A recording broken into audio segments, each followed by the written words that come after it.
కాదు. కావాలంటే మీతోటి ఇప్పుడు పోదాం, బ్యాంకులలో పోదాం, అగ్రికల్చర్ ఆఫీస్కి పోదాం. 70 to 80% మాఫీ అయింది. ఎవరికి కాలేదంటే పెద్ద రైతులకు కాలేదు. నాకు కాలేదు. నాకు ఎందుకు కాలేదంటే నాకు మా వైఫ్ కలిపి 3,20,000 లోన్ ఉంది, కాలేదు. 2 ఇస్తామని ఎప్పుడు కమిట్మెంట్ చేయలేదు. 2 లక్షల వరకు ఇస్తామన్నారు. 2 లక్షల వరకు 99% అయింది. కావాలంటే మీతోటి పోదాం, ఇప్పుడు సోమకాపేట సొసైటీకి పోదాం, చిట్కూల్ బ్యాంకుకి పోదాం, ఎంత అయిందో తెలుస్తుంది. రెండోది ఇండ్ల విషయంలో ఏంటంటే ఎవరు గుడిసెలు ఉండి ఎవరికి ఉంటే వాళ్ళకి ఇమ్మన్నాం. ఎగ్జాంపుల్ మా దగ్గర ఎన్గండ్ల దశరథ బీజేపీ మాజీ మండల అధ్యక్షుడు, ఆయనకి ఇల్లు వచ్చింది, నిన్న ముగ్గు వచ్చిండు. మేము వద్దన్నమా అడగండి, ముగ్గు వచ్చిన ఇల్లు నడుస్తుంది, ఎవరికి ఆపమనలేం. వాటిలో ఖచ్చితంగా ఎవ్వరు లేనోళ్ళు ఉంటే వాళ్ళకి ఇమ్మన్నాం ఇందు అంతే. రేషన్ కార్డు ఉంటే ఎవరికి వాళ్ళకి ఇమ్మన్నాం. ఈయనకు ఈ పార్టీ, ఈయన బీఆర్ఎస్ పార్టీ తీసేయండి, లేకపోతే బీజేపీ పార్టీ తీసేయండి. ఏనన్నా మీకు వచ్చిందా అట్లా అని? మీకు ఎవరైనా పేపర్ స్టేట్మెంట్ ఇచ్చిరా ఇట్లా తీసేసిరు మా దగ్గర పలానా? ఎందుకు అనవసరంగా పార్టీ అనేది చేసారు?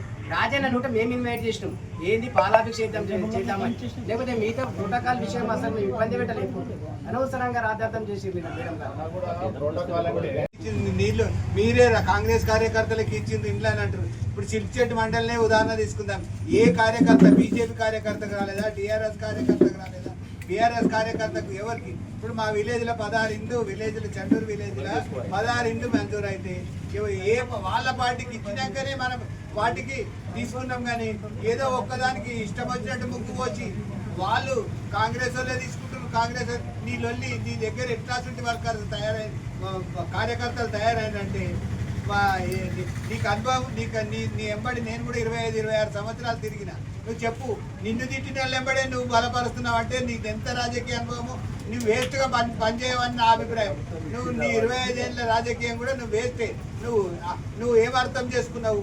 నిన్ను తిట్టిన వాళ్ళు నిన్ను ఇప్పటికి కూడా నీ పేరునే మొక్కుతుంది. ఇప్పుడు ఏ విలేజ్లో నీ టీఆర్ఎస్ కార్యకర్తకు అడ్డుపడ్డారు, మా కాంగ్రెస్ కార్యకర్తను చూపెట్టుంది. ఏ విలేజ్లో కూడా మీకు అడ్డుపడ్డారు. పంచాయత్ సెక్రటరీలు ఏదైతే ఏ విధంగా అయితే ఇచ్చిరో ఆ విధంగానే ఇండ్లు ఇవ్వడం జరిగింది. ఏది మాపి అన్నారు. ఇప్పుడు సిల్చెట్ అనే ఒక ఉదాహరణ. ఒక వ్యక్తి ఇంత మొదలు కేసీఆర్ పీరియడ్లో మాపి అయితే మా విలేజ్లో గొల్ల సంఘాలు 106 గొల్ల యూనిట్లు శాంక్షన్ అయినాయి. 106 యూనిట్లు నువ్వు పేరుకిస్తేవి. నీ కేసీఆర్ ఎట్లా మింగిటో నువ్వు ఇచ్చిన వ్యక్తులు కూడా అదే విధంగా మింగారు. నువ్వు ఏమి ఉపయోగం వచ్చింది? రెండు విధాల 30,000 కట్టించుకుంటే 1,00,000 రూపాయలు ఇస్తుంది. గోళ్ళు లేవు, దుడ్డే లేవు, పాలు లేవు. నువ్వు బ్యావం అంటే నీవు ఏది నీది చూపెట్టు. ఇప్పుడు మా విలేజ్ నేను 106 యూనిట్లకు 2 మార్కులు వచ్చింది. 106కు 212 మందికి వచ్చింది. 2 మార్కులు ఇచ్చినావు. 2 మార్కులు ఇస్తే గవే 6 తప్పించి వేరే వ్యక్తుల దగ్గర గోళ్ళు లేవు, దుడ్డే లేవు, పాలు లేవు. కేసీఆర్ నేర్పిన పాఠం ఏమిటంటే జాతి నుండిరా చేసింది మీకు ఏమి ఉద్యోగం. నువ్వు కూడా అట్లే నేర్స్తున్నావా అని నాకు అనిపిస్తుంది. సునీతమ్మని కూడా నువ్వు మహిళా కమిషనర్ చేసినావు, నువ్వు అన్ని విధాలా చేసినావు.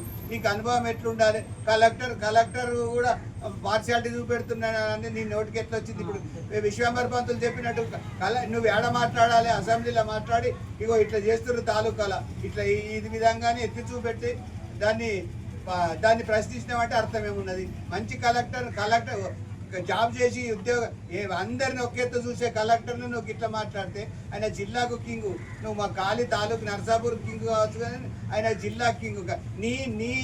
నీ కలెక్టర్ లేక వెంకటరామరెడ్డి లేక కాలుమొక్కు కేసీఆర్ కాలుమొక్కు పిచ్చుకునే కలెక్టర్ కాలుమొక్కు ఏంటిది మీరు ఉద్దారకం చేసింది? మీ కేసీఆర్ ఉద్దారకం ఏం చేసింది? ఎక్కడ కాలు మొక్కించు కలెక్టర్లతో కాలు మొక్కిచ్చే స్వభావం మీ దగ్గర ఉంది. మీకు అర్హత ఏ విధంగా ఉన్నది మీరు చెప్పండి. ఏంటిది అది మాట్లాడేటప్పుడు నువ్వు ఆలోచన చేయండి. ఇప్పుడు నీకు సునీతమ్మ గారికే నేను చెప్తున్నా వ్యక్తిగతంగా, నీ దగ్గర మంచి కార్యకర్త ఎట్లుండాలి వాస్తవంగా గ్రహించి మాట్లాడు. నువ్వు క్యాబినెట్ మినిస్టర్. నేను కూడా టీఆర్ఎస్లో ఉన్నాం, దాంట్లో ఏం లేదు.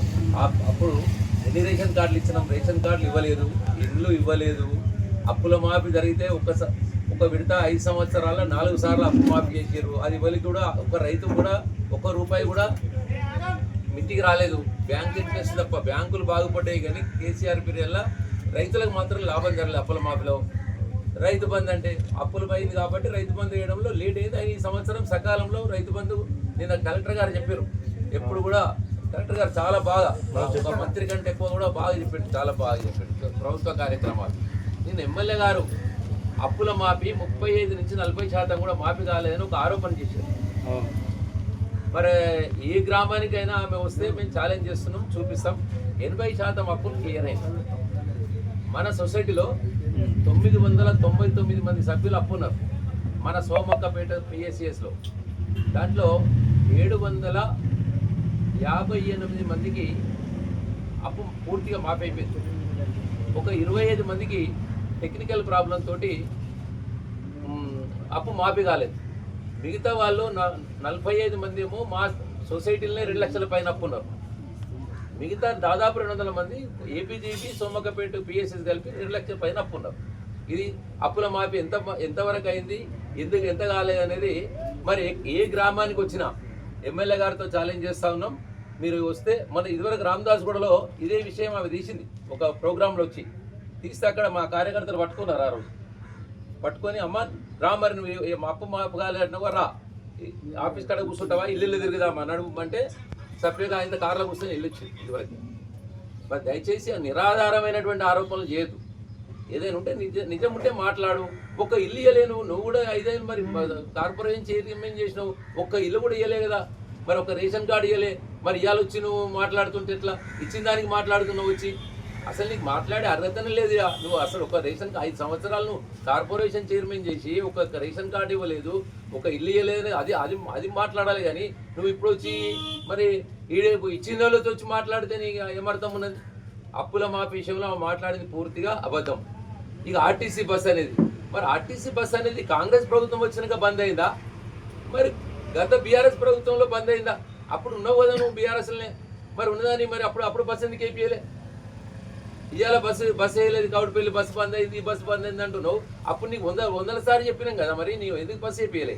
ఇవాళ బస్సు బంద్ కాలే, ఇప్పుడు బస్సులు వేస్తూ ఉన్నారు, నడుస్తూ ఉన్నాయి.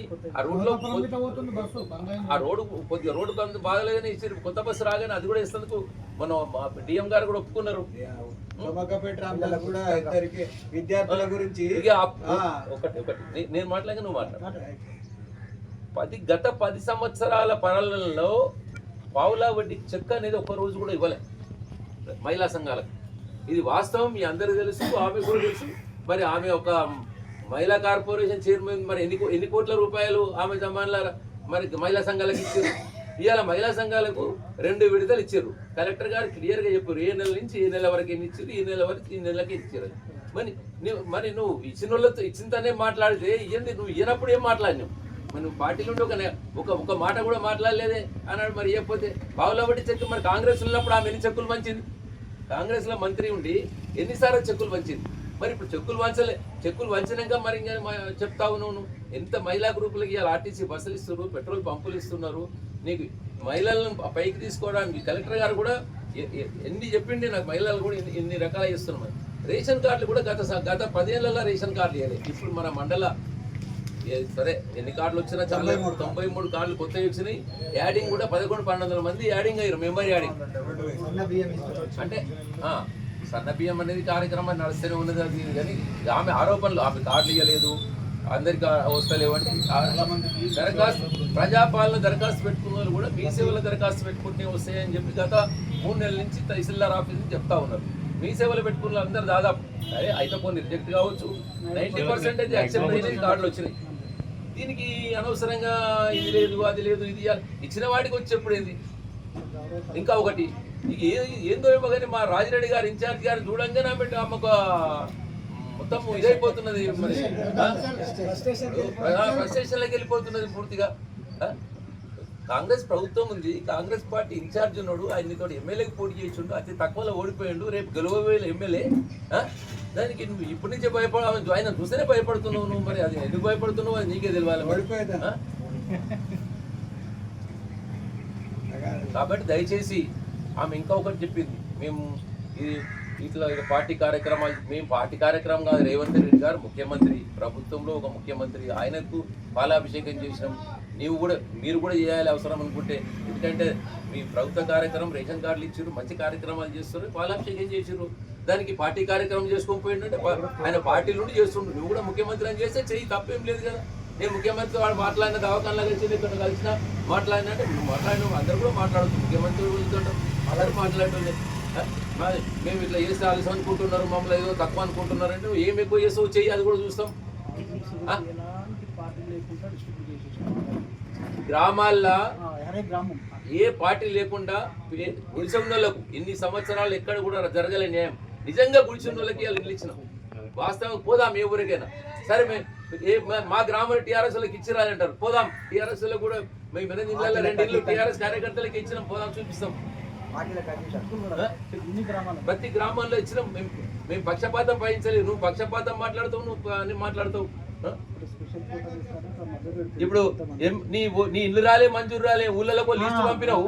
లిస్ట్ పంపి ఇల్లు వచ్చినాయి రా మరి ముగ్గు పోదాం రేపు పొద్దున ఛాలెంజ్ తీసుకో. మరి నీ ఇల్లు వచ్చినాయి, ఇల్లు వచ్చినాయి ఎక్కడ రేపు పార్కింగ్ ఇప్పి మరి ఇల్లు వచ్చినాయి. ఊళ్ళో కార్యకర్తలు కొట్టిగా లిస్ట్ ఇచ్చి ఇల్లు వచ్చినాయి లిస్ట్ చూపిస్తున్నారు. మరి అది ఎక్కడ బ్లాక్ మెయిల్ చేసే అభిప్రాయం? వచ్చినాయి మరి వస్తే రా, మేము ఇచ్చినాయి బాజాబ్తా. బేస్మెంట్లు అయిపోయినాయి, స్లాబ్లు అయిపోయినాయి, అన్ని అండర్ కన్స్ట్రక్షన్ అన్ని బిల్డింగ్లు ఉన్నాయి. ఇవాళ ఇంకా అడిషనల్ కూడా లేకపోతే కాంగ్రెస్ కార్యకర్తలకు ఇచ్చినవా? నువ్వు చక్కగా నడవక నువ్వే ఇప్పుడు మా ఊళ్ళోనే ఒక 6 ట్రాక్టర్లు ఇచ్చినావు. 6 ట్రాక్టర్లు ఒక కాంగ్రెస్ కార్యకర్తలు చూపెట్టు. కేసీఆర్ కు ఎవరైతే చెప్పులు మోసినో వాళ్ళకే ఇచ్చినావు. నువ్వు కాంగ్రెస్ కార్యకర్తకి యాడ్ ఇచ్చినావు నువ్వు అనేటట్టు ఆలోచన చేయాలి. నువ్వు ఇప్పుడు కాదు, నేను ఇప్పుడు బీఆర్ఎస్ ఇప్పుడు నేను చూసి 8,000 నుంచి హౌసింగ్ బోర్డు హౌసింగ్ నేను సామాన్య కార్యకర్తగా చెప్తున్నా. విజయ భాస్కర్ రెడ్డి ముఖ్యం 8,000 ఇల్లుకు 8,000 రూపాయలు, ఒక్కొక్క హౌస్ కు 8,000 రూపాయలు స్టార్టింగ్. నేను నా రాజకీయ అనుభవం చెప్తున్నా. అప్పటి నుంచి ఇదే కొట్లాట. వాళ్ళు చేయరు, చేసేటోళ్ళని చేయనియరు. ఇప్పటికి కూడా ఇవాళ నిన్న గోపాల్ అనే వ్యక్తికి కాంగ్రెస్ వాళ్ళు చేయనిస్తలేరా అని, అది ఏ పద్ధతి ఏమేసింది అది అనిపి గోపాల్ తోటి అనిపి ఇప్పుడు ఎవరైతే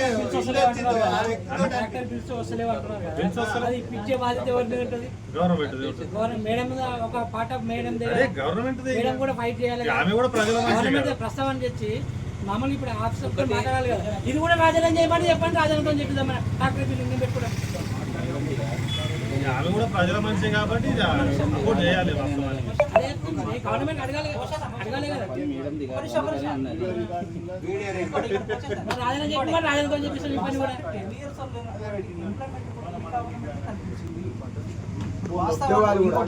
ప్రతిసారి అక్కడక్కడ మీటింగ్లల్లో ఎవరికి ఇచ్చిన ఉద్యోగం ఉంటారు కదా, అవసరం అంటే 50,000 మంది ఉద్యోగాల ఫోన్ నెంబర్ ప్రొవైడ్ చేయడం కూడా గవర్నమెంట్ రాని ఉంది. ఆ నెంబర్ చేసుకొని మాట్లాడుకోవచ్చు. ఎంప్లాయీస్ కూడా వచ్చిన 2 years. లేటెస్ట్ న్యూస్ తెలుగు మరియు ఇంగ్లీష్ అప్డేట్స్ కోసం ఇప్పుడే క్యూన్యూస్ అఫీషియల్ యాప్ని ప్లే స్టోర్ నుండి డౌన్లోడ్ చేసుకోండి. సరికొత్త సమాచారాల కోసం క్యూన్యూస్ వెబ్సైట్ని ఫాలో అవ్వండి. ఛానల్లో ప్రాంతీయ, జాతీయ, అంతర్జాతీయ వార్తలు వీక్షించండి. లైక్ చేయండి,